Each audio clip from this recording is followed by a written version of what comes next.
So this video, the last one, I'm not even sure I'm going to post it today, is I like to talk about the impact of culture. And you guys have figured out I'm a Braves fan. Let me talk about Brian Snitker. Brian Snitker and Arthur Smith have a lot of parallels I'll talk about. One is obviously not age. I think Snitker is 66. Smith's only 39. What I find so interesting about him, though, is Snitker's a homegrown talent, stayed with the Braves for years and years. Whether you realize it or not, he's won 4 straight NL East championships, right? Correct? And he's actually won a World Series championship in 6 years after 2 years of mediocrity, right? We're yet to see what happened with Smith, obviously. But the parallel I want to put with Smith is if you look at Smith's resume, he was a graduate assistant, I think, in 06, he's on 39, North Carolina. Went to Washington Redskins for a very short period. And then he went to Tennessee Titans, where he held a multitude of positions, culminating, obviously, an offensive coordinator from basically 2011 until 2020. Almost 10 years in the same org, right? Now, I want to read your resume. 1994, William & Mary, defensive line coach. VMI, 1995, defensive line coach. Hofstra, 96 to 99, defensive line coach. Hofstra, 2000, defensive coordinator. San Francisco 49ers, 2000 to 2004, the defensive quality control coach, defensive line coach. 05 to 06, 1 year, Miami, defensive line coach. 07 to 08, 1 year, New York Jets, right? Defensive line coach. 09 to 2010, assistant head coach, defensive line coach, Seattle. Now you guys know what I'm talking about. Then I go to Florida, 2011 to 2012, defensive coordinator, defensive line coach. Then I go 2013 to 2014, defensive coordinator, Seattle Seahawks. Then, where do I go? 2015 to 2020, head coach of the Atlanta Falcons. Who am I talking about?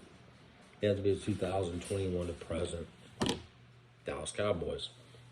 Now, back to baseball, and Smith, and I use a Snitker, who has, and baseball is different, almost exclusively the Atlanta Braves organization, right?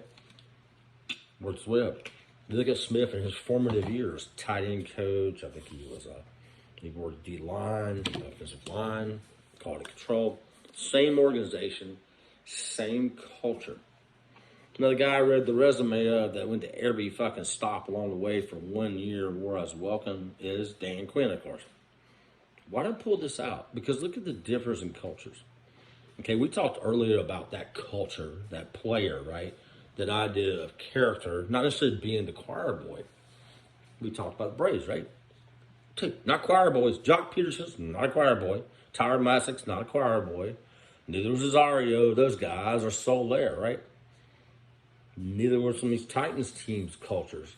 But what they did not have was the one guy who was the traveling gypsy was brotherhood.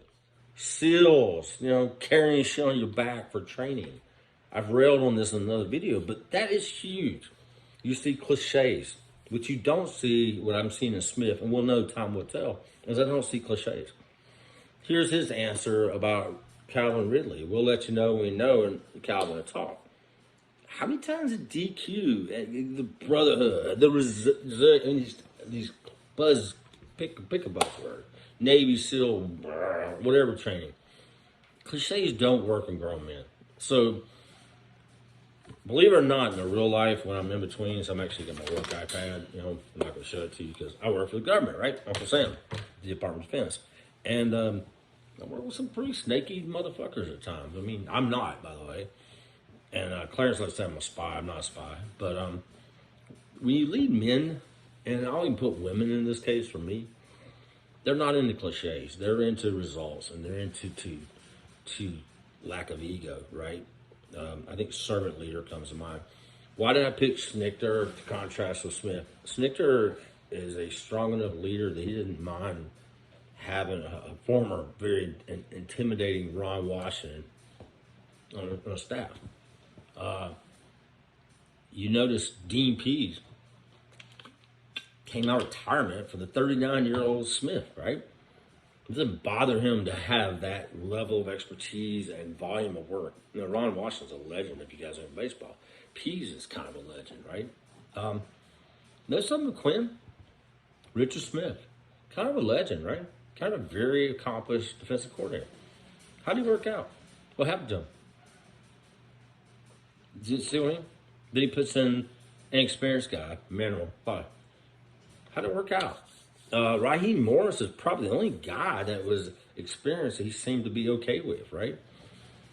Players notice that. So what I'm getting at is when you look at the cliches of what we went through, the branding, if you would, the promises, the goddamn hippie shit, or cheerleading, the horse shit, the players coach horse shit, the wear a fucking t-shirt that says we're united, or what the fuck I don't know what the fuck. How many different cliches have the Falcons during Quinn's time done? We don't see any of that. You didn't see that with Snicker either. Let's also look at personalities. Quinn didn't tolerate anybody that's bigger stage. Maybe this was TD too, by the way. Snicker had no problem with Jock Peterson. I haven't heard Smith have any problem with players on our side.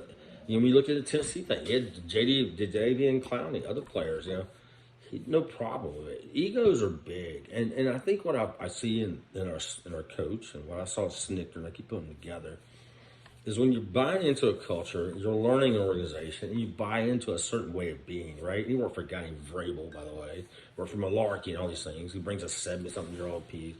Snicker, of course, brings Washington and can't work Bobby Cox and stuff. Culturally, they're about winning the ball game. Their egos are sacrificed. I always got the feeling from Dan Quinn that it was all about the superstar me, and the cliches and all. So what does that mean when you change a culture? Here's how you change a culture.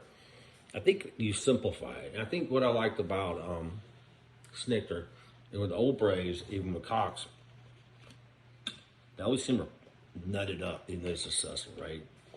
The last Braves and last 4 years Braves, they had fun. They reveled. They had a good time. Watch Matt under Dan Quinn. Other than the Kyle Shanahan year, Matt looked kind of uptight. Didn't look as interested. If you don't know Matt's just like out there playing like a young kid again, why? It doesn't feel like he has these obligations. And I think that comes back to what Snicker talked about too. You simplify, you play to the player's strength. This is what I want, this is what I do, this is my identity, right? You said that with Smith. What was identity in Dan Quinn? To me, I always feel like it was Dan Quinn's way or the highway. I'm the big star. Culturally, that's how you start. To me, so it's back to simplification. It's back to all these posts we've done before. And I apologize for the third video. You build the offense. This is my identity. This is my scheme. This is what we're going to do, guys. This is what I expect. This type of players I want. And I have clear boundaries, right?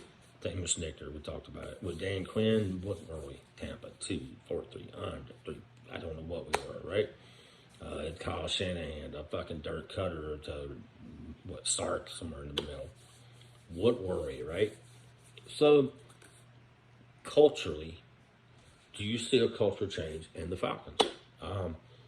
Do you see the same things I'm seeing? I know nonsense, but very set out. Doesn't mean you're angry. Doesn't mean you're aloof. Doesn't mean you have to be, fucking Bill Parcells has his own culture, right? But most players like Bill Parcells. You ever notice that? I go back to the Madden thing I talked to you earlier. Do you see that culture changing here? Do you understand what I'm saying? Anybody disagree? Agree? Let me know. Over.